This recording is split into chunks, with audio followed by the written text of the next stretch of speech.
exciting week. Neal, tell us how excited you are. Well, our guest today, I bugged him via Twitter 2 years about doing this. Yes. Yes. And I wanted to do it. So I'm glad I'm finally here. Yeah. Oh, do you recognize the voice? Do you recognize that voice? I'm a fan, man. I'm a fan. Yeah. I'm a fan of your writing and his glasses. Oh, thank Yes. you. That Thank you. that's what I care most about. That's is how my we glasses. differentiate ourselves, Moshe. Mr. Glasses. Neal they call him. Brennan, a classic comedy writer, Moshe Kasher, a dude with dope glasses, and of course you may recognize that voice. It's the one and only Arsenio Hall. All right, brother. Hey, so thank here's y'all. I have questions, like personal questions that I've always wanted answered. Uh-oh.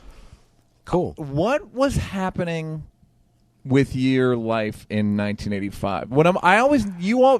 To me, there was no context for you. You came out of seemingly nowhere. Yeah. So I'm wondering. I knew you were on Amazon Women on the Moon. Fantastic. Yes. My best work. Fantastic. And you know what? I understand the Oscars, but why the Image Awards didn't give me a nod? It's for broadest performance. Yeah. Broadest.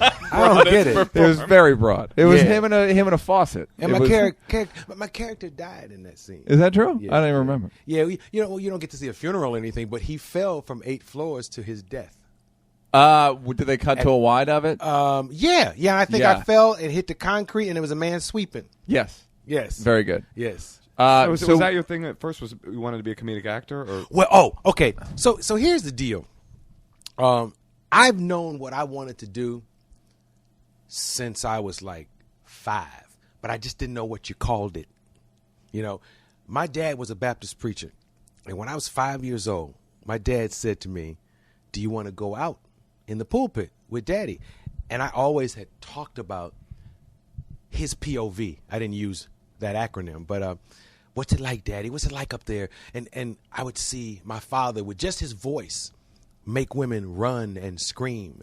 And at that time, there was no R. Kelly, so no one was making women do crazy stuff with just their voice. Your dad was the Baptist R. Kelly of his time. Yes! That's amazing. Yes! Fantastic. And I'm sure if there was a project that he did, Black Panties would have been included with it because he was a very hip Shout out preacher. to R. Kelly. Yeah. Was he like a popular Baptist preacher in Cleveland? Yeah, my dad was a popular Baptist preacher in the inner city of Cleveland on Holton Avenue. He had a church called the Elizabeth Baptist Church. And that morning he said, "Follow me." And I walked with him, and I made that grand walk down this hall that seemed like it was headed to the Rose Garden when you were a little kid. But when you go back, Right. you find out, it was only 3 feet. You know, I mean, things felt bigger and more grand. Yeah. But I walked down that hall, and I'm holding his hand. How old are you? My mother and father got a divorce when I Sorry was to hear about it. 6. Yeah, so this had to be 5. Okay. You know, I'm trying to pin the time down. So he sits me in his chair, and then he walks to the pulpit because the choir's finishing up. And I sat behind him while he preached for the next hour to this congregation in the inner city of Cleveland. Just collecting the panties from. Yeah. I was working with the deacons to recover the panties after the sermon was complete. But it was bizarre because you don't know how to describe it as a kid, but you're seeing someone with their oratory skills control a room in a way that only musicians and maybe stand-ups can do. Right. Years later, I went to see Al Green. There was a comic who opened for him, and I watched him take them from a mob at the Cleveland Public Auditorium into saying, "Hey, this guy is pretty funny." And Who was it? His name was Herb Jupert. No. And, you know, we would there was nothing to Google then. So wherever he is, that's the first stand-up comic I ever saw perform. And at that point, I put it together. He does the part of what my father does that I can handle. For the devil. He does what your dad does, but for the devil. Yes. Yeah. Because that was because I'm thinking, like, I know I can't be a preacher because there are too many rules. Right. You know? Right. But comedy, you can pretty much make it up. I walked in the Comedy Store one time, and Andy Kaufman was wrestling. So you pretty much can make up your own rules in this. Yeah. That is pretty cool that you didn't even have a language to articulate it as a child, but you still went. You just wanted to whatever be that is. That's talking in front of people. Yeah. And moving people. Yeah, and here's another interesting thing. Years later, I was a drummer. Okay, Right. so I'm the guy in the band who plays timpani and glockenspiel and all those kind of things. And then, of course, it's natural that you'd form a band with some of the members of the orchestra and you'd have your own garage band. So I'm the drummer now. I got a Rogers Blue Onyx Pearl set of drums.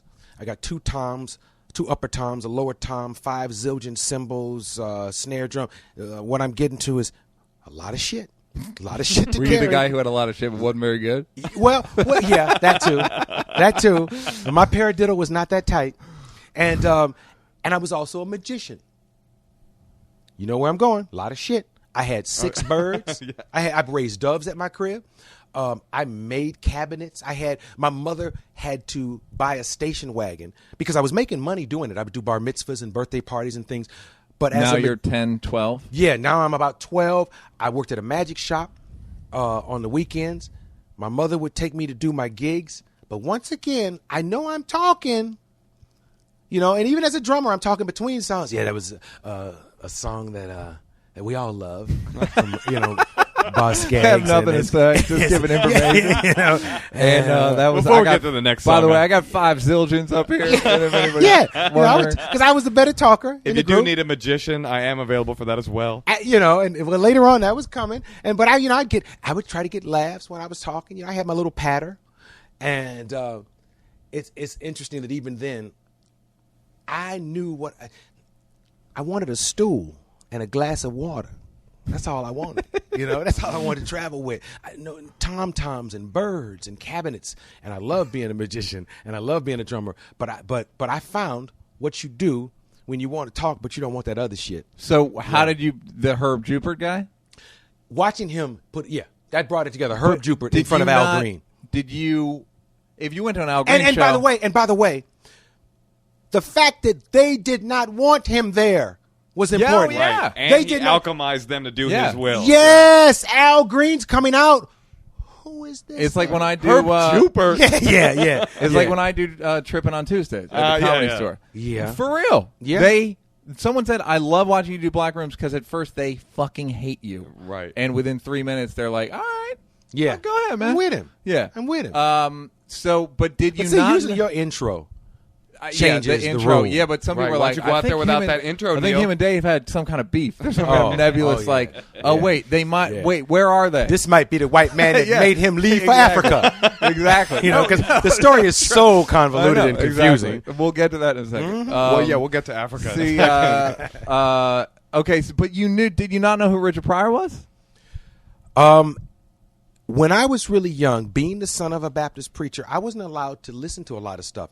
I had snuck a Red Fox party album, Right. and it was something about green apples and something. I remember. Pussy. Go ahead. Yeah, Green Apples and Pussy was the title of that CD or album. No, it might have all been, though. But I remember listening to it when my mother wasn't home and putting it back because I remember exactly where it was hidden. There was an end table next to the couch, and that couch end table had a door in it. If you went inside there was albums, and there was Pigmeat Markham, and there was Red Fox, and I think I just went with Red Fox because he looked cooler than Pigmeat Markham. Yeah. But That is hilarious. That's like finding your dad's VHS pornos, but it's just comedy albums. Yeah. Like, Right. That was the Baptist version preacher, of that. that's as bad. Yeah. yeah, They used, in Arsenio, they used to listen to porn on audio. yeah, it was crazy. It was crazy. Because, was so wild. That's when you would first hear that guitar. Yeah. Wild chicken down. You knew some shit was about to It go was down. Any young man take my wife, please? But Yeah. then you And actually then did then take he his would- wife. A guy would come in. Take her pussy, please. Okay, so And her green apple. All right, so you're in Cleveland. You got to find that album. And what the title you're was. in Cleveland, and you're like, all right, now I know what stand-up is. I've seen Jupert, Turnham, and now when do you go to an open mic? What do you do? Okay. You're doing Still, magic? Now keep in mind, I'm 112 years old. Okay. Okay, yeah. At that time, there's no open mic. Those two words together don't exist. Right. I'm in Cleveland. There are no comedy clubs in the flats. I go to college. I'm at Kent State. A movie is coming out called Car Wash, and they tell me that a guy from Car Wash is coming to our school. Franklin? And he's yeah. Yep. Very good. He's going to do stand-up. Yeah. Oh. You've still never done stand-up. No. You've never seen it live. And I don't even think the two words ever came out of my mouth. I don't think there's no time when I ever said stand up. You said green apples and pussy a lot. Yeah, I said that many times. How do you not? And my teacher had said stand up a few times when I was doing some fucked up comedy shit. But see, even then I was practicing and didn't know it. Right. But so okay, bottom line is I'm at college. I go to the auditorium at Kent State and I'm sitting. I watch a guy walk out. He had a stool with a drink on it. I'm like, And you literally were like, you literally yeah, visualized. man. Your dove. yes, this guy has no birds. You had never seen a stool and water, but you just had that image in your mind, meaning like you had that image in your mind and you were like, that's what I want? Well, it's just it came to me at that moment. Got it. All right. At that moment, it's like All right. I have no idea what I've been searching for, but I Right. think I just found it. It's a stool with water on it. Well, there is Great. something beautiful about the simplicity of what stand-up is. It's one man, one mic, the a best. stool, and that's it. Yeah. Yeah. And in the course of that, he made women scream. He made people laugh. He made people stand up. He made people applaud at the beginning, many times in the middle, and at the end. And when that motherfucker said something about, I should have played saxophone, he did a joke, and it was an incredible story about how Kunta Kinte was captured. But it started with going out to get wood to make a drum and get the skin to put over the drum. And then he was captured by the American slave masters and taken in the mid-passage across to Europe and then to America, where many of his family members died. And that long story leads to, I should have played saxophone. That's hilarious. That's hilarious because we kind of stole it unwittingly in a sketch, not in a similar way on Chappelle's show. But it's a formula. And did you talk to Franklin after the show, or did you just Yeah. Oh, you yeah, went up much to more him? than Franklin wanted to, because recently Dice was here and he talked about how one night I talked for 3 hours and he was trying to get some pussy and he needed me to stop talking so he could get this pussy. That's what happened that night. But I really appreciate Franklin Ajayi because he's on a campus at Kent State. Yeah. You know how much pussy you get when you go do a date at a college. Sure. If you got a movie coming out Yeah. called Car Wash. And it's But that is 1975. amazing. Yes. Yeah. Yes. When people And it's pre-AIDS. they just It's discovered what pussy is. It was invented in dying- 1984, Yes, right? and they're giving it out much They're easier. dying. They're in dying to use 75. it. They're dying to use it. But don't you love that 1975. image of Franklin rolling his eyes and oh god, this young kid, Yes. Yeah. and it's Arsenio Hall. I mean, I'm asking that's him a about great the image. comedy Talk to him store. about it. Did he ever remember it? Oh hell yeah! Oh, he that's remembered funny. all of it. I That's talked to awesome. him long enough where you remember it. You Got remember? it. Oh yeah, you're the guy that kept me from getting pussy in Ohio. still mad. yeah. But I pussy that sat. could have been. Oh my god, I sat with him and it was great because I asked him about the comedy store, how you got started. Do you have a manager? What is a manager? I literally asked it in that sequence. I said, "You have a manager?" Because you've heard the Right. word, Yeah. and I'm like, "Okay, so what is a manager?" You know? And he told me all that shit, and he talked to me, and then he said, "Contact me, man, when you come to." Oh, that's Hollywood," nice. That you is nice. And of course, I had been told to contact Leno, and I'm thinking all these people are full of shit. How did you meet Jeff? Well, this is long. Right. After I leave, okay, I leave. I want to graduate, okay, so I don't leave immediately, and I say that because I remember Steve Harvey having the show business dream, and he disappeared, and I never knew where he went. you knew Steve in Cleveland. Yeah, I knew Steve in Cleveland. I knew Steve at Kent State. Did he go to Kent State? Or he just- Yeah, for a while. He has a PhD in suit making. Is that correct? Yes, Yeah. yes. He I- majored in 7 buttons.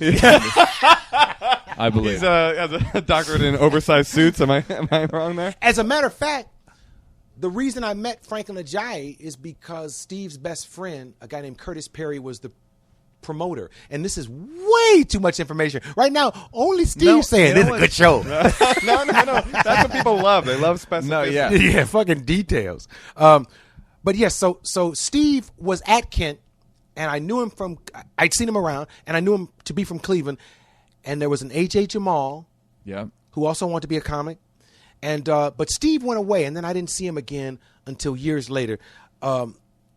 But why am I even telling So you knew this part of the Jay, story? the Leno story. Yeah. and then Oh you yeah, met oh yeah. him. Oh, it's bizarre. So Franklin says what he says, and I never see him again, obviously. And I go on and finish my schooling. I have a band.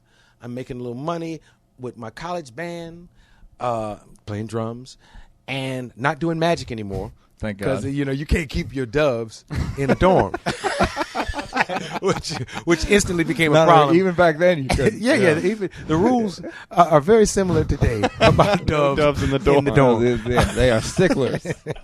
Years later, I go to Chicago because Cleveland doesn't have comedy clubs. Yeah. And I hear about Second City. I don't even go for comedy clubs. I go to audition for a man who died within the last 12 months named Bernie Salas. And Okay. Bernie was a huge producer and talent mogul or whatever. I don't know what you call it. Bernie was a comedy genius. He worked at Second City. I auditioned for him, and he said, if you'd like to be a part of Second City, we'd love to have you. What was your audition? It was improv, and I don't remember the details. And here's why. As I left, I walked down a street called Wells Street, and I saw Zanies. My theme to life is stand-up kept rearing its ugly head, Yeah. but it didn't have a name. Yeah. Right, You know? that's interesting. I'm walking past Zanies down Wells Street, and I see an open mic sign, and I decided to come check that out. I Right. know that much, that comedy's done here. Right. And I never went back to Second City after seeing Oh, wow. stand-ups on Wells Street. Wow. Because then it all came together. But Leno was in a place called the Comedy Womb one night. And I've been working out a That little was bit. known for having the worst name in the history of comedy, correct? Comedy, it was known for that. Hey, as many The Comedy comics... Room, quote, the worst name in the history of comedy. That was parentheses on the building. Exactly. You know, it's funny because as many comics as we see do jokes about yuck yucks, tee-hees, milk through your nose, Yep. all these different names, no one ever fucks with the womb. No, I know. That, And they I've should. never heard it. Comedy Yeah. Womb. Yeah, because, and obviously the pun was where comedians are born. Right. Oh, sure. Yeah, Yeah, not everybody sure. knows that place was actually owned by a baby. It was a comedy room. Supposed to be the comedy room. Yeah, he didn't speak well. He didn't speak good English. It was baby time. This is a baby. I mean, Some what kind can he of do? diphthong involved in this story. By the way, Willem was meant to be William. Diphthong, by the Of course way, it was. family. By the way, Diphthong was one of my favorite Def Jam comics of all time. Oh, Right. God. Go ahead. Diphthong and Yes. Shucky Ducky back to back. And they're also Oh, they're a great man. hip hop collective. Shucky Ducky. Ham sandwich. You know what? There are people who don't do stand up in the room saying, "What the fuck are What they are they talking talking about? Who Yeah, is don't worry Shucky about Ducky it. and Yeah. what does ham sandwich mean?" Yeah, exactly. Okay. Okay. So I'm at the Comedy Womb, and my friend says to me, "I flipped a coin with Ted, and I get to pick up Leno from the airport." Two comics flipped a coin, Yep. and wanted to pick him get up. to. And Yeah. that also says that at that time, Jay Leno was being picked up by a comic in a Camaro instead of a limo. Yeah. You know, Yeah. that's how long ago Right. this was. Leno comes to the club. He holds court, as comics do. I don't know how long we're going to talk, but every comic knows, or every Seinfeld will tell you a story about Cosby holding court, Yeah. Richard holding court. We've all had our sessions where you sit for hours and listen to your hero. I've had many famous... I do that anytime I go to Eddie's house. Yeah. Oh, yeah. I fucking grill him. just sit I and don't listen in the sit- kitchen. Sit in the kitchen and just grill him, and like to the point where I've been there, and even Mooney was like, Oh, go yeah. ahead and answer, brother. Yeah. Oh, Like I want to know the answer, home. Oh, I know this nigga has the answer to this. I can't wait to hear what he says about marriage. Serious. Mooney. Oh gosh, I can't Okay. wait to have Mooney here on the show. Okay, so when Leno finishes and he's holding court and everything, I'm sitting. And by the time he leaves Chicago, he's seen me do stand-up and tells me I should be in L.A. Hey, you know, you're here in Chicago. How long you been doing it at that point? Is that the baby that owns the womb? Or is Yeah, that was. Here, what's interesting is that's the baby that owns the womb and Leno talking. Yeah, so And you're like, Similac. Mavis. So Mavis is, little baby girls. The bottom line is, Leno says, if you ever come to L.A., call me. So I went to L.A. and I called Leno first, then Franklin. Great. Franklin didn't answer. Leno did. That's the weird thing. When those kind of guys tell you Yeah. to call them, you can't even believe, because I'm from Cleveland, you can't even believe that Jay Leno would say, call me, and really answer the phone. Yeah.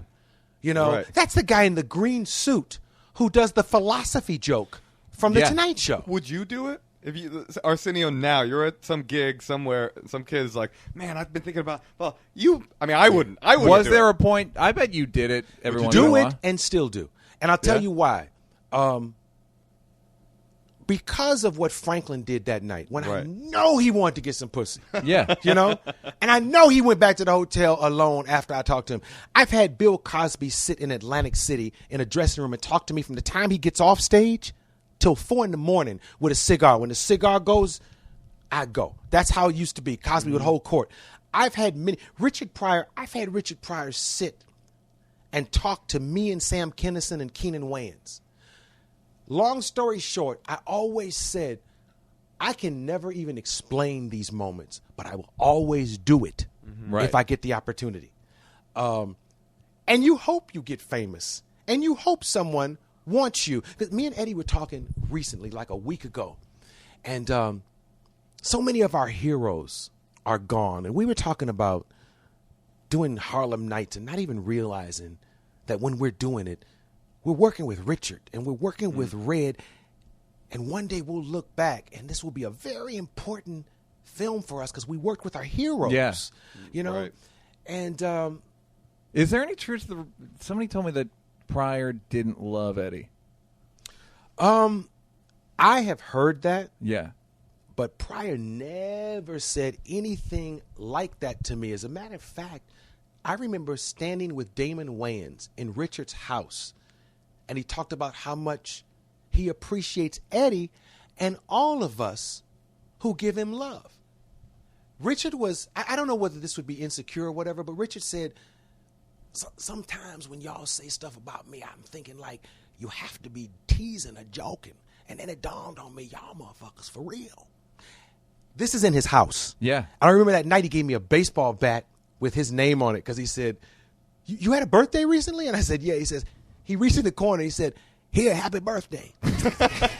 And he gave me a baseball bat with Richard Pryor engraved below Louisville Slugger. I'll never fucking get rid of that bat. No, I of won't course even not. hit a motherfucker with that Take bat. it to your You grave come in with my you. house and I'd be like, I'm no Hold on, LL I'm gonna Cool go get J. something else. Yeah. No, yeah. Oh, That's my fucking God. take it, literally Shit. have it buried with you. I 'Cause would no one scratch you deserves with a that. key before I hit you with that bat. But I remember the house he lived in, and I remember being with Damon, and he was very, very happy that this generation of comics dealt with him in the way because you know, if you're Richard, you're hearing all of us say amazing things Yeah. about him more than anyone, even Robin.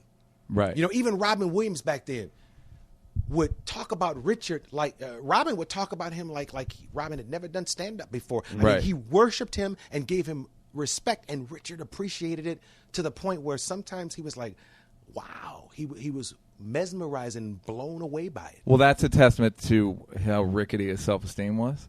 I mean, the fact that it never occurred to him how that I feel like he's the kind of guy that would argue with you if you said, you know, you're the best comedian ever. He'd be like, you know, like, no, you know who was? I mean, he'd say Cosby probably, right? I don't know about that. Richard wouldn't say Cosby. I don't. Yeah, because you know the one thing Richard and Eddie bonded on Oh, go ahead. was Cosby. Yeah. And yeah, but No, but yes, no, But- because no, it's a famous bit. I mean, Yeah. it's Eddie calling Richard to tell Yeah. Richard about the problem have a he Coke was and a having. smile. Yeah. Yeah, something about it. Yeah. But having said that, Pryor did Cosby for the first 5 years of his career. Yes. So he Yeah. did. He did hold some sort of weird. And what Neal means by did Cosby, you know, back in the old days, you know, you could have an agent, and the agent might have a lot of young clients. Bill Cosby was at an agency, and they signed Richard. It was called ABC Booking. Old agent named Hal Monroe. I remember meeting him, and he told me the whole story at dinner. And this was way back, but you always look up to the guys who are the big dogs on that roster. Right. And Richard knew of Bill. And he was told to work clean because that's the best way to get where Bill is. The Right. best way to get on the Ed Sullivan Show. And so Richard was trying to get over. And Right. the bottom line is, at a certain point, he found himself. I think the coolest thing as a stand-up is to watch Richard performing at the Improv and not doing well because it's the best motivator in the world. I don't think we ever imagined that nigga's crazy at one time was material that wasn't working. Yeah. Right. You know, Yeah. so when you see him do the wino and a traffic cop and the shit's not quite there, or when the best thing a comic can do is get this project. I think it's done at the Improv in New York. When you're watching it, you even see, oh, that bit's not finished yet. There are 4 jokes on the Live and Grammy-winning Smokin'. album. Live and Smoking, the Yes. prior one? Yeah. Or maybe that nigga's crazy. Yeah. Actually, some of the material. Actually, the material probably went to different projects. Right. You know, one was shot in front of a Soul Train audience, which is an interesting trivia question. You know, I think, literally? Yeah. Oh, wow. Yeah, I think that's Richard.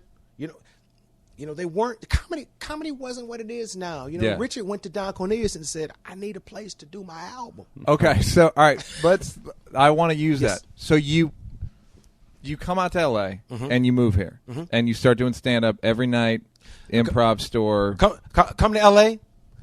I check into a hotel on La Brea and call Jay. Okay. Jay comes and gets me on a motorcycle and takes me to find an apartment. But the shocking thing is now I'm holding on to Jay Leno like a woman on the back of a motorcycle, and I'm saying, this motherfucker actually answered the phone. I'm still in shock that he did exactly And what he's he wearing told the me he green would do. suit from the Tonight Show. Yeah, he really was. It was actually a denim suit. It was a blue of course it denim was. suit. I think there's one of his headshots. He's wearing it. I'm not even fucking around. Okay, so then you're out here for. You're a comedian. You're in LA. You're a comedian. Yeah, that it was New Year's Eve, 1979. I got in the car and drove here. So the first daylight of 1980, I'm driving across country. You know, and literally, me and this chick, she wanted to be a writer. Who wants to be a writer? My God. She Not a good poor looking girl thing. then. it's bizarre. She became a prostitute. Which is crazy. Close enough. Yeah.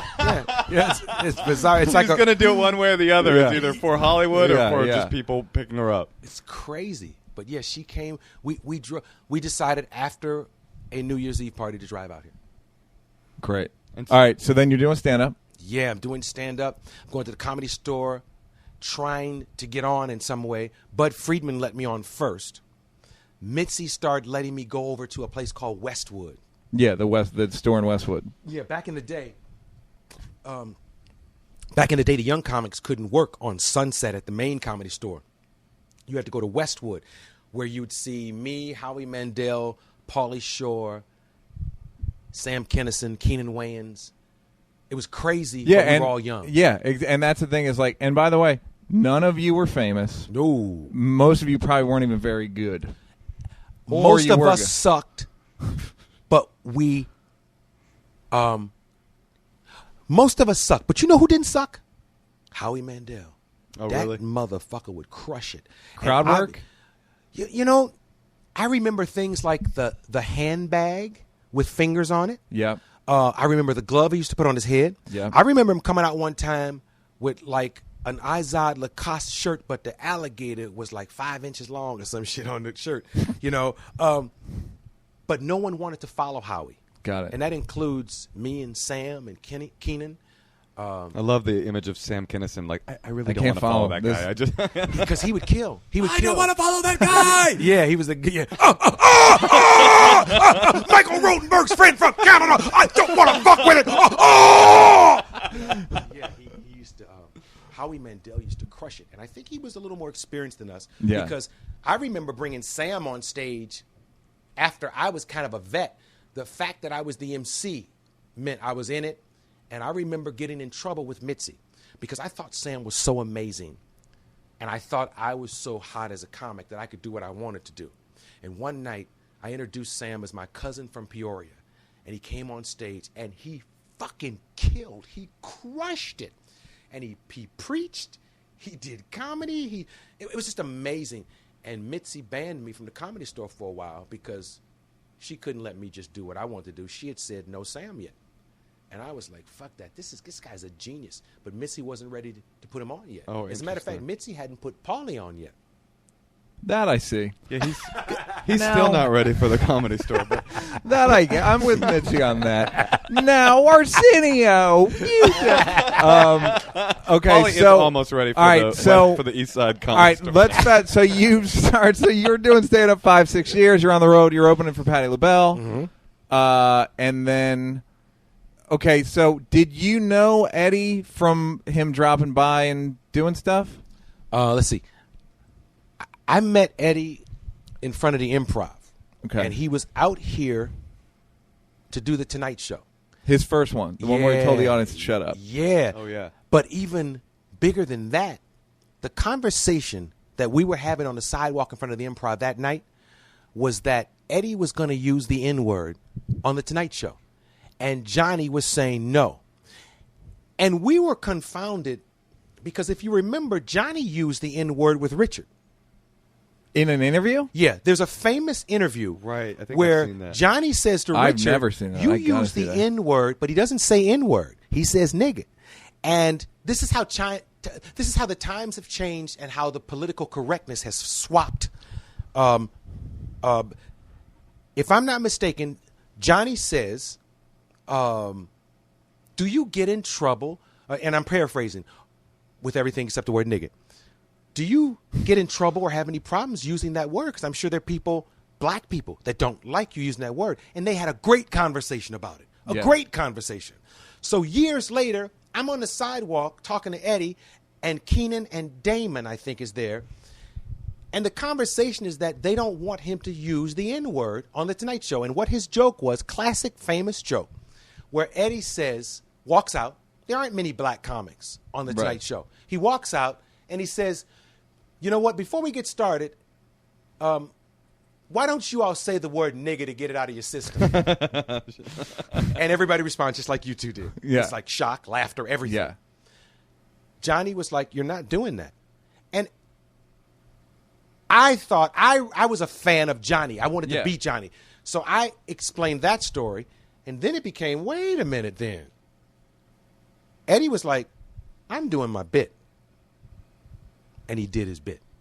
Did he do that? He did exactly that. Did you get cut out? I don't think it's on. I don't- it I might don't- be a different appearance because Yeah. I don't think he did that. I don't know whether they bleeped it, but I do know Eddie did his bit. Okay. And we got to find that tape and find out Fine. whether it was bleeped and which shot it was. The first one he came out and he goes, "Shut up!" They're all Okay. applauding. Yeah. He does predominantly black family, and he did the Sears watch bit. And here's why I'm and by the way, we should research this because we might find out that Eddie didn't do the bit, but this conversation was about doing it, and I thought he did it. And not only do I think he did it, but the controversy, I believe, was that it was his first shot. And he was Right. like, hey. Man, that is confidence, huh? That Your well, first no, shot, and that's John's I like, don't- posted the set to Uh-huh. you to on Twitter about a year ago, and it got 100 retweets because I said, Wow. "Look at the confidence." this Before he young says a man. fucking word, Yeah. and he's wearing that back. It's just like, God damn it, dude. We got to find out. We got to. No, I'll put it on. I'll put it on. All we right. got to find out, and then we got to find out if it's not there, the story behind that. Yeah, fine. Why? Can I ask you this? You can decline this question. yeah. Why do you think Eddie doesn't do stand up now? Eddie wants to do stand up Yes. so bad. Yeah. So what you're asking me is just a temporary inconvenience. That question is going to be answered soon. June 11th. Yeah, yeah, Heard it here. Dana White presents. By the way, speaking of Dana White, the whole Kings of Comedy concept, I remember one time when a boxing promoter who's deceased now named Butch Lewis, who used to wear a tie with no shirt with his suit. Remember Butch Lewis? Butch No. Lewis was the young Don Trust me, King. if I'd seen that, I'd. Yeah, we would remember. Okay, you're such a Negrophile. I figured you would probably That'd be the name met, of the podcast. you had met Butch Lewis. But Butch Lewis came, and I heard this conversation, came to Eddie and said, I got a great idea. The champions of comedy, the kings of comedy, the big ballers of comedy have to do this concert, 4 of you. Like you and Richard and Bill and we'll find somebody to host it. Now I'm sitting there saying, Yeah. you know, but All right, so Okay. To the point. How did you get the show the first time? Okay, can I tell you that Charlie told me the story. He's it's through Charlie's crazy filled. Uncle Ray may have told me the story. A. Murphy told me the story. Yeah. That you showed up one time on a motorcycle with fucked up jeans, and you and Eddie had some sort of sit down meeting, and you came out of the meeting, and he was like, I'm going to take this guy into Paramount to do a talk show. oh no, because here's what you forget. I got a talk show because of an unfortunate situation with Joan Rivers. Okay. Oh yeah, right. Yeah. With her husband? Yeah, so that story. So that's just a Charlie crazy. That would make you have to white out all of history. But you remember Joan left her show and her husband, I think he committed suicide. Yeah. maybe or whatever. And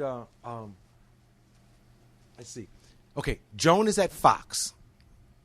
Somehow she leaves her show, and they audition people by letting them host each night. Which is crazy. And Yeah, I that's mean, insane. Again, Wild Suzanne West. Summers, Wally Cox. I mean, and everybody in between. Yeah. They gave me a shot. You did stand up on the show, though, right? At one point? I done stand up when Joan was the host. Yes. So they knew that guy. They had Moon Zappa's dad, Frank. Zappa. They had Frank Zappa hosting. An argument ensued in the middle of the day. Frank Zappa pulls, get in his car, and leave. He gets in his car and leaves, and they call me. I'm at the cleaners on the first cell phone ever made. Big motherfucker with a 88. possum tail. It's the same height as you. You're welcome. Yeah, it's a big phone. They call me. I'm at the cleaners. I grab the suit that I have in the cleaners and go to Fox, and I host that show that night. At that time, I don't know Charlie or Eddie or anybody, because if I knew them, I would have had a hell of a first guest. But instead, But you knew him from stand up a little bit, or no? At that time, yes, I knew him as the guy from SNL, I think. When you did Joan Rivers, though, it was like 87. Oh You yeah, went- yeah. Okay. But You just didn't see him. Yeah, he he wasn't probably my disappeared. buddy. He probably wasn't in the clubs a whole lot anyway. Right, and he was this famous New York guy on SNL who lived in New York and worked every day. And I think I might have met him or whatever, but I didn't know him where I could say he was my friend or call him as a guest. So I called my former boss, Alan Thicke. The great Alan Thicke. The great Alan Thicke. When Alan Thicke had a talk show It's called Robin's Thicke of the father. Night. Is that correct? Yeah. Possibly. Yeah. When Alan Thicke had a talk show, I was his announcer. I was the guy that said, Alan Thicke. I was that guy. Yep. So I called Alan, and I said, can you come do this talk show? They're going to let me host Joan Rivers' show tonight. And he was busy or in Canada or something, and he sent Gloria Loren, who is Robin's mom. Yeah.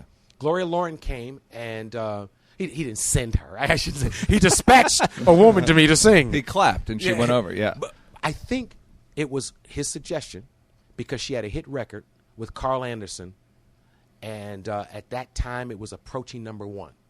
She came. She was my guest, and that's how I got into the talk show game. I left that show, and they replaced it with something called the Wilton North Report, which was already planned, so I was just holding a spot. Eddie and I Did were they working. tell you, like, hey, we're thinking about you? No, because there's already a show. I'm watching the development of a show in that office. Got it. So, but I'm cool because Eddie and I are working on a script. How did you? I thought you didn't know. You did know? Well, see, after that ended, I don't think I knew him enough to call him as a guest. Yeah. But after that ended, we're sitting around. He had an idea on a yellow pad, if I remember correctly. And to be honest with you, I wasn't supposed to be in Coming to America. I was one of the guys who's pitching jokes, and we're talking an idea. This was Eddie's idea on a yellow pad. He'd had the idea for years, I think. Yeah. Because yeah. he told me that he promised. You ever hear the story where he promised a part to Rudy Ray Moore? I wouldn't doubt it. I know I wasn't in it. Eddie Murphy is a Dolomite Rudy Ray Moore fanatic, lunatic for Rudy Ray Moore. Makes you watch documentaries about him. at his house. I'm sure he's done it to you. Oh yeah, absolutely. Okay, so then you're just sitting As a matter around. of fact, one night we were watching Rudy Ray Moore, and there are obscure things that go on in Rudy Ray Moore's movies, like an actor will be fired and another actor will replace him in the next scene. You know. So Eddie's got this idea, and so you're kind of punching it up with him, or Yeah, you're like, I think, God, I may. Hindsight isn't always 20/20, but I think I had met Eddie twice at this point, and a bunch of guys are sitting around and we're talking about this idea, and it sounds like a really funny idea, but it doesn't happen then. right? A little later, I remember him saying, "We should think about doing this together." Based on what? Based on your act? Had he seen you stand up? Had you opened for him? Had you? I remember him saying once, well, later it became more clear. I went with him to a pitch meeting for this movie. And I had a pretty good take on the movie and different characters, but they didn't like the movie. Was it at Paramount? Do you remember? It must Yeah, have it been, was. right? It was at Paramount. Yeah. They didn't like it because he had a deal. He Yeah. had to do it there. They didn't like the movie, and I remember them saying, "There's something missing." One day he calls me and says, "We got to talk." And he said, "You know what's missing? Everybody wants me to do characters like on SNL. We got to be the people we meet in America." That was the sentence that sold it and changed everything. And we went back in. I think there was a different guy running Paramount at that point, and Eddie pitched us being the people we meet when we come here. And just that general. Just things like we arrive at the airport, the guy who drives us is one of us. Right. It was as simple as that. And that's what really sold that movie. Was that the first time anyone had done anything like that? Well, I remember we used to talk about Holy Moses because Richard did a movie where he played 3 characters. Oh yeah. But yeah, it was very interesting. But that movie came out of a bunch of guys sitting pitching jokes in a room. Who were the guys? Oh gosh, Keenan. Clint Smith was around. Clinton. Keenan was around. Paul Mooney was around. Comics sitting around. Yeah. Just pitching and being funny. Yeah. All right, you do the Joan Rivers thing, you get the shot, and then you get the show. Is that? And then you did Coming to America. You got shot Coming to America. Yeah. I got the Joan Rivers show. Then I do Coming to America. And then there's this moment where I realized I loved doing that Joan Rivers show. Mm-hmm. I remember. You wanted there to just be a stool and a cup of water, though. That was your only pretty thing much. Get rid of the desk. I'm right there. Give me a stool and a cup of water. I'm there. It was bizarre because that movie, in that period of my life got really focused. I realized I had so much fun doing that talk show. And Paramount came to me with a 3-picture deal. And I said, no, because I knew what I was thinking. The most fun I've ever had, the happiest I've ever been, was that 11 weeks doing that talk show. So I start talking to people because I'm thinking, like, where am I going to get? Nobody's going to give me a talk show. So you did 11 weeks replacing. Yeah, it wasn't yeah. just one show. It was it was 55 they found, shows or whatever. Yeah, I kind of leave Yeah, these don't worry spaces. about it. They gave me the show after trying it 2 or 3 times. Got it. Oh, so you won the contest, so Right. to They speak. narrowed it down to me and Suzanne Summers. And I got it and got to keep it for 11 weeks while they finished something called the Wilton North Yes. Report. But that's not Then the I went show away. that I remember that I grew up on. No, that's not No, the Arsenio no, Hall show. because this is Fox, Right. And that's why it's so common. And so I do that show. I go do Coming. Some time goes by. We write Coming to America with Blostein and Sheffield in New York in the Mayflower Hotel, which doesn't even exist anymore. Yeah. Was it kind of dumpy then, or was it all right then? It was very dumpy. Yeah. Yeah. It was, And Eddie, that's where Eddie put you guys up? I stayed at Eddie's crib. I think Blostein and Oh, that's Sheffield went to hilarious. Mayflower because, and I'll tell you why. Because I think it was next door to Paramount. You're right. Yeah. It's the Trump Tower. Yeah. I was You're new right. to New York, but I think that was the reason. So I would write there and sit there with them all day, and then I would stay out in And I'm sure you guys Jersey. would just go to sleep early at Bubble Hill. Oh, You would man. just the Wow. indoor pool, Those were the bowling good old alley. days. Those were the good old days, man. Oh yeah, Where you like get what? to learn. Tell us what you learned. You get to learn New York clubs. I had never been to New York. All we want are some stories. Oh man. yeah, I learned New York from Charlie and Eddie. Yeah. Charlie, to hear Charlie tell, do you have any anecdotes that jump out at you about like, wow, that's very powerful? Yeah. Eddie's majesty and power over women. Yeah, yeah, and Charlie was security then. Yeah, no, I know. He Yeah. wasn't good. Do you have any anecdotes that stick out in your head? No, not at all. Yeah, you don't remember anything all of a None. sudden, huh? Charlie basically said that Eddie would walk in to a club and women, he would literally just do a lap and women would follow you guys all out and you'd go to Jersey. It was uncanny. It was uncanny. As a matter of fact, I think the funniest story of that nature was shooting Coming to America on the Paramount lot and going to a club for our lunch break. because here's the deal. You're night shooting. Yeah, we're doing a night shoot. Oh, my God. We're dressed as Simi and Akeem. Okay? That's like the real the movie Yes, coming we're at Paramount. We take a break for lunch, and Eddie looks at me and says, "Let's hit a club." And we jump in a limo, go to a club. In and my come- head, it's the limo from the beginning of Raw. Go ahead, the limo he pulled up We in. come back to Paramount and tell the guard, those 20 cars are with us. Because they would let him do anything he wanted to do. Yeah. And the bottom line is 20 cars followed the limo back in. We brought the party from the club back to Paramount while we finished the shoot. So we finished shooting that night, and then the party was in the trailers on the lot. But the part that I left out, we're in a club, and I'm dressed like an African, and he has a long ponytail. Remember that long-ass ponytail? And chicks didn't even say anything. Like, Oh, they didn't mention it. yeah, at a all. woman, you're supposed to say, "Hey, how you doing?" She was like, "What the fuck are you dressed as?" Yeah. That's what you're supposed to say to a Yeah, guy. Like, fine, Eddie. How are you? Yeah, Not you said, fine, Your Majesty. They didn't even know the movie was out. They were already calling him your man. They have no idea what we're shooting. And fun days, though. Yeah, Fun no, days. Eddie told a story about, he goes, Denzel at the club used to just be a little motherfucker from St. Elsewhere in a baseball hat in the corner. Yeah. And- And I remember even before then, I remember Robert Townsend during the shoot of a movie called Carbon Copy saying, after the Comedy Store, "Let's go get a bite to eat. Can my friend Denzel come?" And I remember the next time I heard of his friend Denzel, he said, "Denzel's going to do a project with Howie Mandel." And Yeah. it was St. Elsewhere. St. Elsewhere. Yeah. Wow. Okay. All right, we so, got to get to the. All right, Yes, so I know you this. get so you get the show. Basically, Paramount offers you the 3-picture deal, and you're like, "No, I would take a talk show though."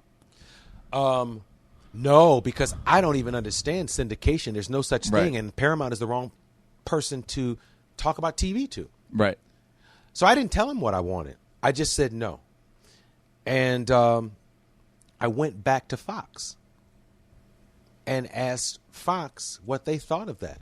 Because now there is a space, because this show that they put in Jones' place isn't doing well. Yeah. And they talked with me, and they wouldn't give me a piece of it. I wanted points of some nature. And the reason I remember... And you knew. How did you even know about that? Here's why I remember the story specifically. I was so green and stupid. I went to Quincy Jones, and he explained a few things about his friend Oprah. And Quincy suggested that I do something like an escalating scale, something that if they can't pay you now, make them pay you on performance. Tell them, I'll do it for whatever you want to pay me. But if it does well, I do well. And he said, use the word escalating scale. Try to get a salary that starts with a certain rating point and increases as your rating points increase. And if you believe in yourself, you win. Yeah. And you'll do well financially. So I went in and pitched that alone, and didn't tell him Quincy told me, but But they said, They did say, "Who the hell told you that?" Though, right? well, they just, they didn't. They were like, just get the fuck out of here. we can't even believe that we're listening to you. Get the fuck out of here. You're lucky to even be in a room indoors. Like, Yeah. but back to my escalating scale. Before I go. Yeah. And so the bottom line is, I didn't know where else to go. I didn't know Paramount would talk to me about syndication. And there was a lady named Lucy Sohaney who heard about that meeting and how they said, get the fuck out of here.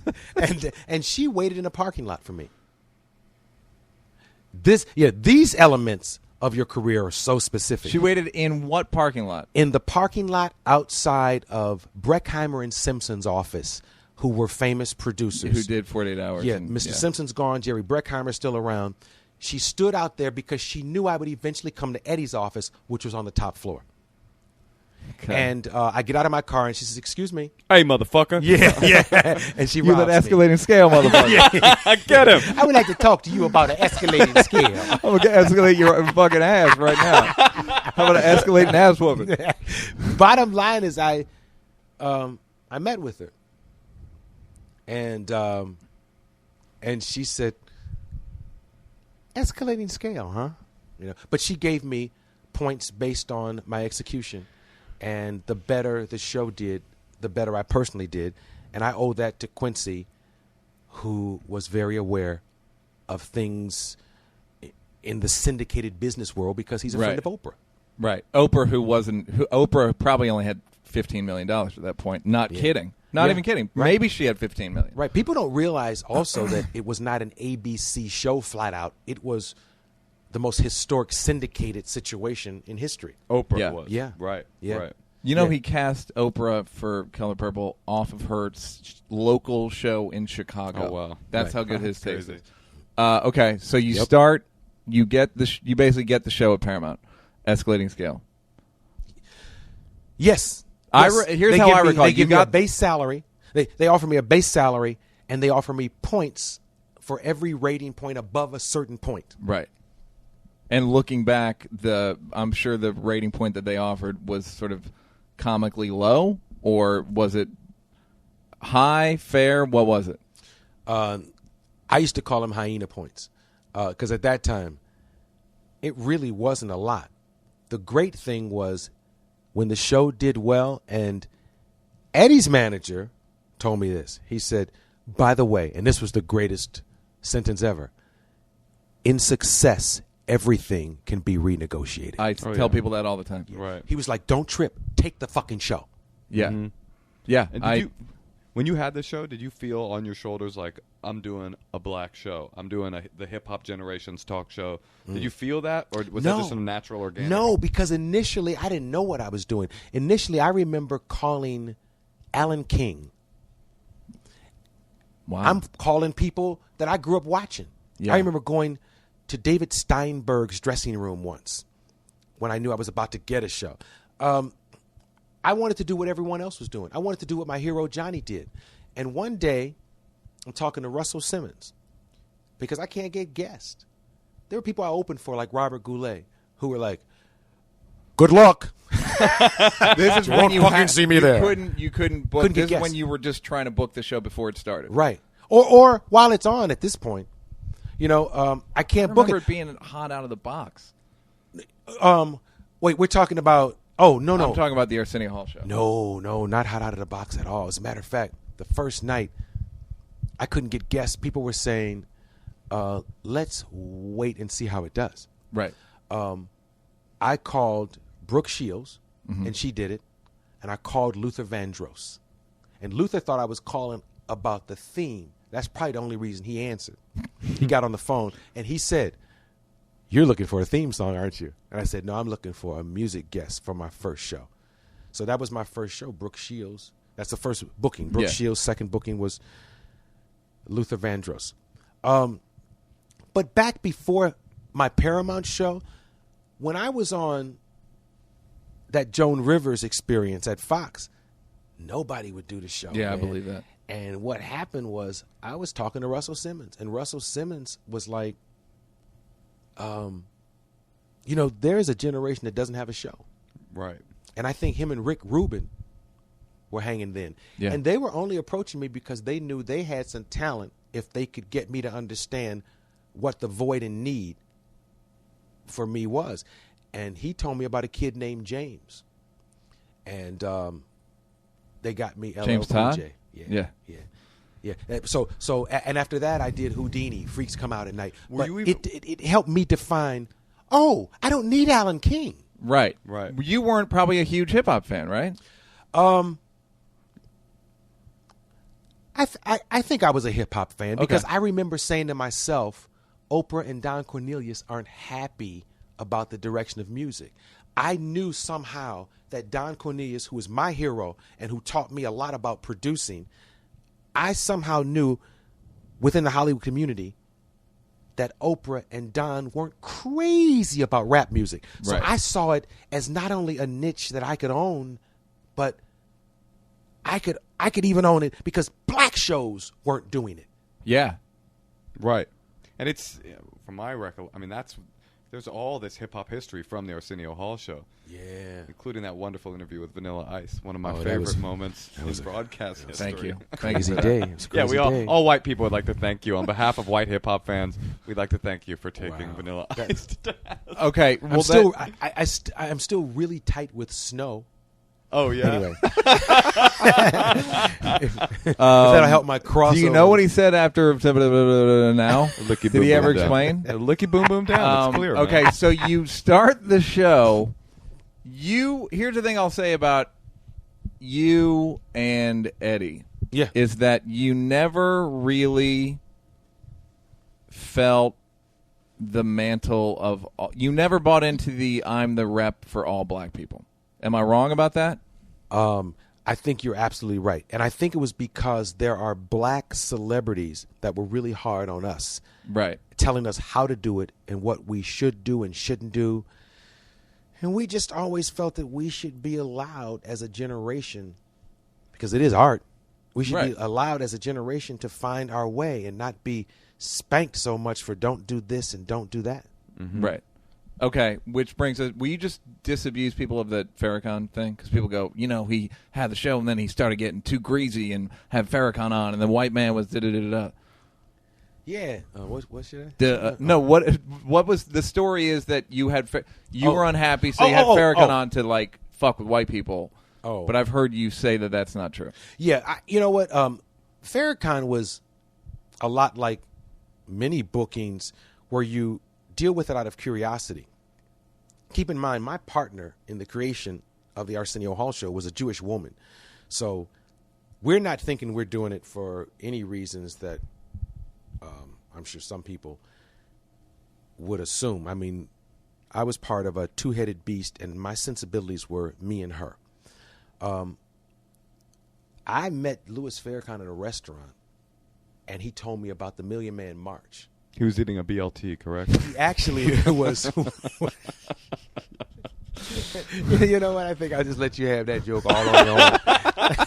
I was just Don't about. tag it. You I know was what just about to Arsenio tag was? it No, because I'm no, a comedian. leave it. And that's what we do. We had a conversation, and he told me about some stuff that I thought would be interesting in an interview. Mm-hmm. Maybe not so much. But the bottom line is, me and my producer wanted to do someone that we thought would be interesting. So you weren't unhappy. You didn't do it to thumb your nose up at white people. You weren't having problems with Paramount. You weren't having problems. And can I tell you something even more interesting? I had resigned from the show by the time I put Farrakhan on. Yeah, why did you resign? I just thought that I should do some other things in my life. I thought I came to Hollywood because you don't punch a clock and do the same thing every day like some of my relatives did. I was a different cat. I wanted to come to Hollywood and have a life full of more diversity. Now I've been doing this show for a few years. I'm thinking maybe I do want to do some acting now and some other things. And don't forget, I'm the comic who never got to do his HBO special. Right. Never got to tour. Now I'm famous enough to do these things. It just happened that what I thought I left for wasn't the reason I left. And once I was gone, I felt the void in my life was personal and not professional. But I initially left because I wanted to do some things that working on a talk show every night wouldn't allow you to do. I wrote a letter to a development person at Paramount named Carrie McCluggage. And it was just basically, I'm from Cleveland, man. I don't know how to do it. I wrote a resignation letter like it was fucking Kmart. I wrote a letter saying I'm going to move on. He had me come to his office. Did you tell anybody beforehand? Did you say no, staff, because I anybody? knew, because you and I have a friend who would have tried to talk me out of it. Mm-hmm. Mark. Yeah. Yeah. He would have tried to talk me out of it. So I did that meeting secretly. And it was literally a meeting I did because I thought there were other things for me to do. How long you been doing the show? 3.5, 4 years? I did it for 5. Okay. And so then, I'm away and I have a kid. So you retire. Oh, yeah. Show ends. I leave it, and then I realize it's not even about show business. I realize I want to work on my relationship with my girl, and we had a kid. And I had done smart things with my paper, so I was in good shape. It wasn't until I was standing on a set 20 years later with George Lopez that I realized how much I missed it. Or doing a field piece for Leno and having to be in the guts of the Tonight Show, looking around and feeling it again. And I realized I was missing it. But I didn't say anything to anybody until one night at Ron Burkle's house. Mm-hmm. We're hanging at Ron Burkle's house, who is a guy we all know, very wealthy, billionaire, supermarket magnate. Yeah. Like showbiz people, like show folk. Yeah. Yeah. If you get rich enough, everybody, listeners, if you get rich enough, you can just get famous people to hang out with you. They'll just they'll just hang out. If you have a nice house and bring some bitches, yes, showbiz people will be there. But the operative word is bitches now. Yeah, absolutely. You got green apples and pussy now. So you retired, and you didn't have any, no one stood in your way. No one. You just retired because you felt like, I just want to do some other stuff. Oh, yeah. And no one did anything to me. The show was never it the canceled. thing with Letterman's clearances? Well, by the way, that's a very inside syndicated thing. Right. There was something going on, and it's very complicated. Right. Letterman was about to go to CBS. CBS was my syndicated affiliate, which gave me my power base. If Letterman goes to CBS, now I would have to be all syndicated stations like WOR in Secaucus, New Jersey. I didn't think that was a strong enough power base. My agent at that time, who was also Letterman's agent and doing Letterman's deal, said, if you're going to leave, now is the time. Because the power base is about to change drastically. Right. That was Michael Ovitz. Yeah. But that always is so inside show business and hard to explain. Right. But it is part of the story. But it's very important. Okay. Because if you look at what I made and the power structure of syndication, a station like WBBM, which is a CBS Chicago station, instead of having that, for example, I might have to be on channel 79 WZZ. You were on a ton of CBS networks, strong CBS and affiliates, probably the top 40 cities in the country. And then those all, they were like, well, we're gonna have Letterman at 11:30. Right, get to stepping. So figure out what you're gonna do. Yeah. And for me, it was like, that's gonna happen in a year. Let me leave. Let me leave from a position of strength while I'm on top, because I don't know what's going to happen there. Yeah. So I leave, me and my girl have a kid, and I'm extremely happy. I'm happier than I've ever been. I have a kid. I never thought I'd have a kid. How come? You just never thought you would? Yeah, I didn't think I was, I told Magic on the show tonight that it was babysitting for him and Cookie that made me say, I could do this. I might want to have a kid. And, I was very, very happy until my son turned like 13 or 14 and started saying, why don't you drop me off in Seattle? And I walk the rest of the way. Yeah. You don't have to take me. You're no longer needed, basically. Yeah. I mean, one time I took my son to Jaden Smith's birthday party. And he said, you can drop me off over. I'm like, hey, I knew them before you. Right. You don't give me this drop me off. Those are my friends in there. I'm going to drop you off, and I'm going in the party, and you walk the rest of the way. That's awesome. So you had that moment, and I know we got to wrap it up, but like you had that moment with Lopez. Only because I just saw my assistant start to nod, and she's usually a How barometer could you as be to whether falling I'm asleep? boring. You're not being boring. No, you're not fun. It's your assistant. It's your assistant doesn't appreciate This is gonna true blow- podcasting Yeah, gold. good This is gonna- podcast This is conversation. gonna blow you up, man. Okay. Yeah. All right. So finally, so you start. So you leave the show. That is an interesting thing because it was the first time you had what can only be described as a shitload of money, right? Yeah. And That was a little too And- satisfied. Because you know what? I remember. Yes. Our friend Mark. yes, it's our accountant. Yeah. I'm in the. By the way, me and Arsenio have the same accountant. I'm in the junior boys division. Go ahead. No, sir, not now. Mark took my first check for $1 million and put it in Lucite. Great. Cool show business story, but things were good. Yeah. Things were good. You know what's fucked up? He didn't do that for me. I don't even want to get into it, but he didn't do that for me. Quickly, now you've got this new show. What do you? Can we talk about what was it? What was your day to day like? And when you weren't doing the show, When I wasn't doing the show. yeah, just raising. it. Yeah. After my son was born, it was incredible because do you have any kids? No. Either? Okay, it starts off with you just on the floor looking at his skin, looking at his fat.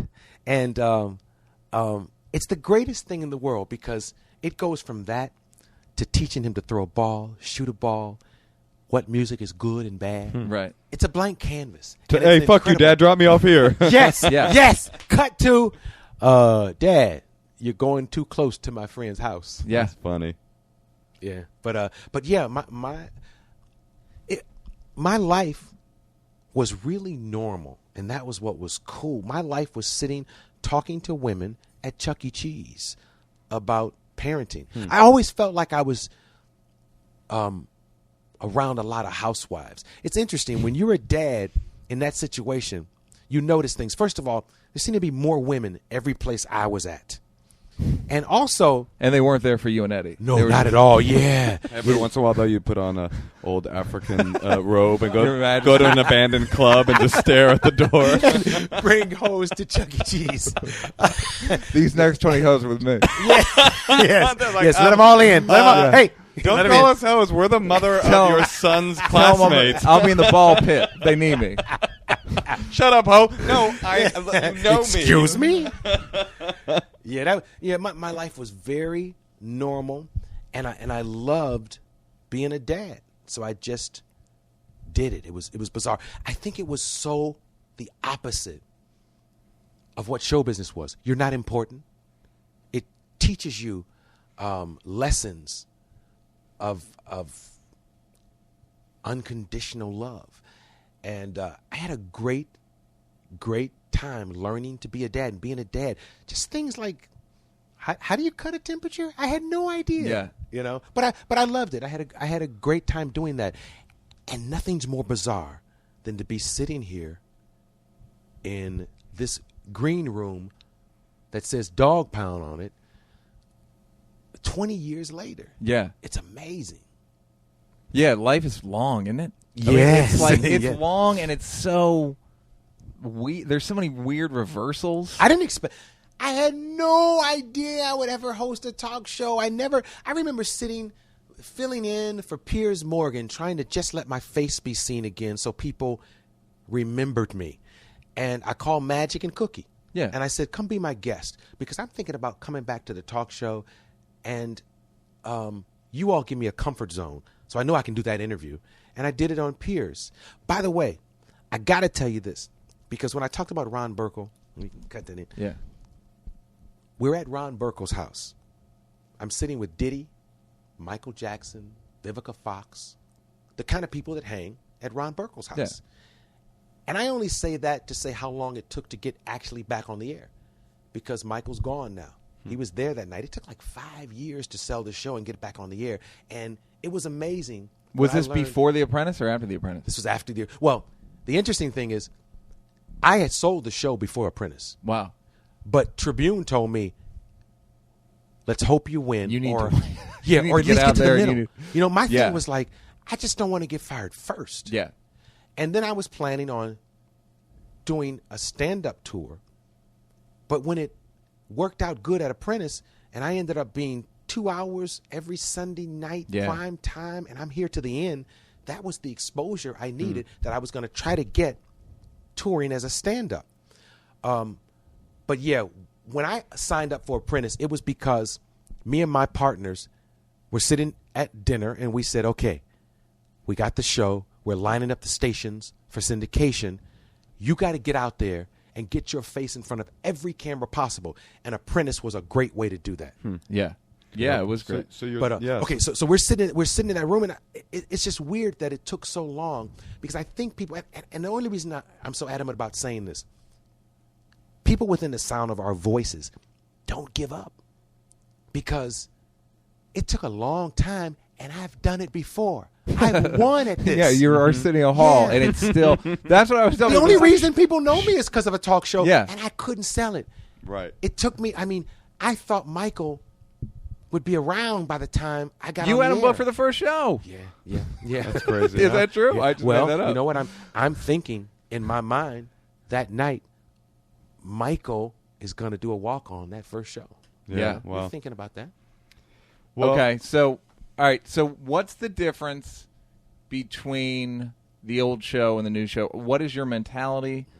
And the hard thing about doing something again is, how much do I make it like what I did, and how much do I vary, and how much, and who are you, and do you change up your style and your speed? Who are you?